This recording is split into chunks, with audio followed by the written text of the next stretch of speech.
Hey, what's up, everyone? Mental Cesspool here. Time for the beer review and Sunday beer talk, where I just drink a beer, tell you what I think about it, and then just shoot the breeze for about 10 minutes or however long I feel like talking, or however long you feel like listening. In case you didn't notice, I'm sporting my Legend of Conor Cochran shirt. If you don't know what that's about, then you're missing out. Today we're doing Corona. Corona's a cool beer. Corona's one of those you either hate it or you love it beers. A lot of people hate it, a lot of people love it. In my book, it requires a lime and some salt, but at least a lime. Most everybody drinks it normally with a lime. But it's a pretty good beer. It's real smooth, tastes good, it's fun, has a fun image, fun marketing. It was first brewed in 1925 by Cervecería Modelo, a company based in Mexico City. I'm sorry.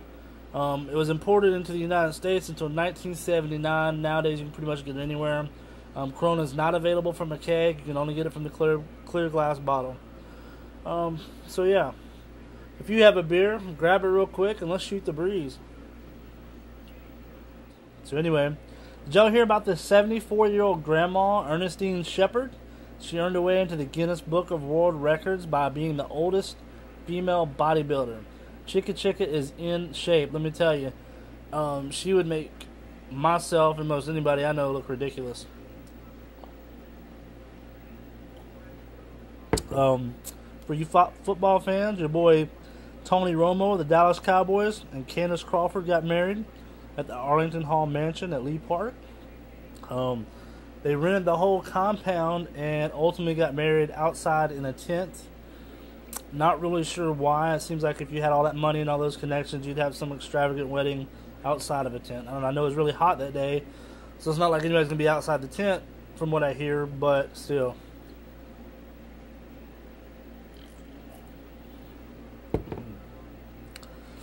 I got a question for you. You went to the store, right, and you see somebody sitting in the car, and they're obviously waiting on somebody to come outside who's went inside, and you know in your mind they told that person, nah, I'll just wait in the car. Well, imagine that same scenario except on a motorcycle. We were driving into the Walmart parking lot, and there was this woman sitting on the back of a motorcycle. Helmet still on, still holding on to the little bar behind her. She's just sitting there, full helmet on. And you know that she's just waiting on whoever to come from, outside the store. So I can only imagine in my head that, they pulled up, boom, he puts the kickstand or she puts the kickstand down and gets off, and she's like, nah, I'll just wait out here. I don't know. Maybe it's just me, but it seems like you'd get off the bike, take the helmet off, and sit there and chill, whatever, but to just sit there on the bike at the front of the parking lot with your helmet on. And it wasn't even a dark helmet, so she could be disguised. It was one of those old-timey open face, maybe a clear shield, no chin thing. And she's just sitting there, like, looking around, like... Anyway, had to be there, I guess. It was, it's pretty funny. I just never thought I'd see somebody waiting in the car, or waiting... Nah, I'll wait on the motorcycle. I don't know. Anyway, I'm weird. I heard about Shane Bohr. He's a 35-year-old dude from Colorado. He was, like, going to work last April. He saw a state trooper was pulling somebody over, and so when he passed by him, he gave him the old bird, the one-finger salute, right? Well, they later pulled him over and summoned him to appear in court for criminal harassment because he flipped the officer off or whatever. I mean, whatever. The problem is that he could have faced up to 70 months in jail for flipping the bird. Well, luckily the ACLU stepped in and offered him free defense because that falls under freedom of speech. Yeah, it's rude, but you're not going to railroad me because I flipped you off. You're a cop. You're not a god or something, So I'm not normally a big fan of the ACLU, not to get into politics or whatever, but, hooray for them for stepping in on this guy's behalf. So anyway, I say all that to say this. They dropped the charges, so the guy's not going to be in trouble for that. So I think that's really cool because that's just stupid. I mean, nobody should be above getting flipped off. It's rude, and you look like an ass doing it in certain venues, but you're not above getting flipped off. Come on.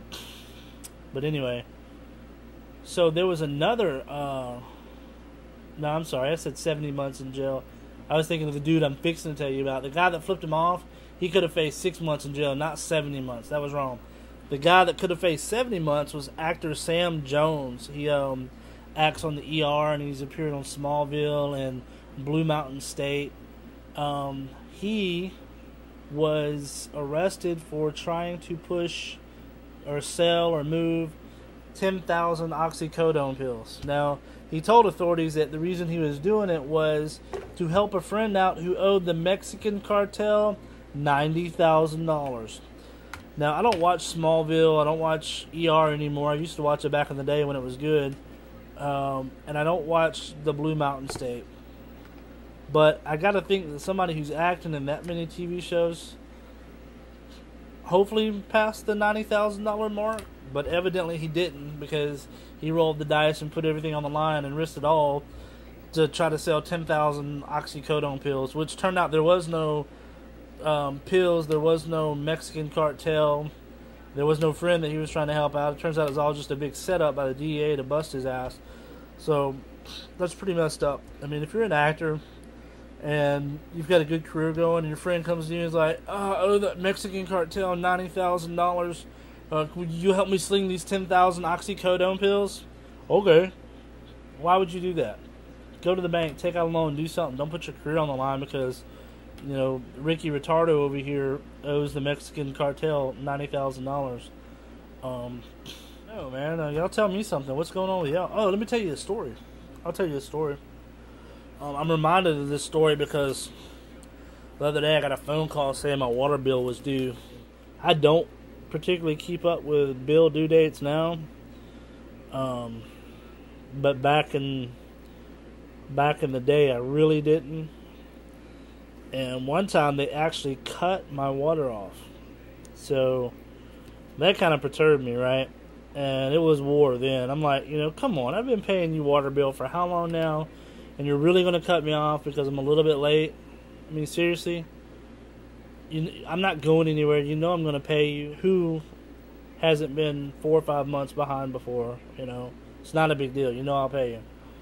So anyway, found out they cut my water off, so I went down there and I paid the 4 or 5 months, whatever. And so another month came and went, and I realized I hadn't paid my bill again because I got the little slip in the mail. Since to you is I owned a awesome truck. It was an old 80 model, beat up. I paid $500 for it. It was just a spur of the moment. Guy wanted to get rid of it. I was like, $500? Yeah, I'll do it. So I bought it from him. And I just used it to knock around and go fuck shit up whenever I wanted to. Big ass truck. It had an extended cab, long wheelbase, Ford F-150. If you care. I decided in my mind, I was like, I'm not going to pay this bill, and they're not going to cut my water off either. So I took my truck and I pulled it up and parked it on top of the water meter. Got out of the truck, locked the doors, and left it there for 3 months. So for 3 months, my water meter was on lockdown by me, yours truly. That's a true story. That really happened. And my memory is not real clear as to how they finally got me to move my truck and pay it. But I think eventually I just figured enough was enough, because maybe they sent different colored sheets of paper. Well, maybe I got a different color that I hadn't gotten before, and I thought, oh, they're getting serious, you know. So I proved my point. They couldn't even check they had to estimate my bill for those months. Or however they did it. I don't know. But anyway, that's my water story. My water bill story. Fucking, sometimes you gotta fight the man, even though it was all my fault anyway, for not paying my bill. So anyway, Corona, it's a good beer, not a lot of burps. I dig it, I enjoy it. Hopefully you'll enjoy it and like it. Right now my lime is looking like a sponge hanging out in there, but it's cool. So let me know what y'all think, man. Tell me if you'd like a beer to be reviewed. Let me know what it is. If you want something to be talked about, let me know what it is, and I'll put it on my Sunday beer talk review thingy. So anyway, y'all take it easy. Have a safe Memorial Day, and look out for my short film that I'm hoping to put out here pretty quick. Take care.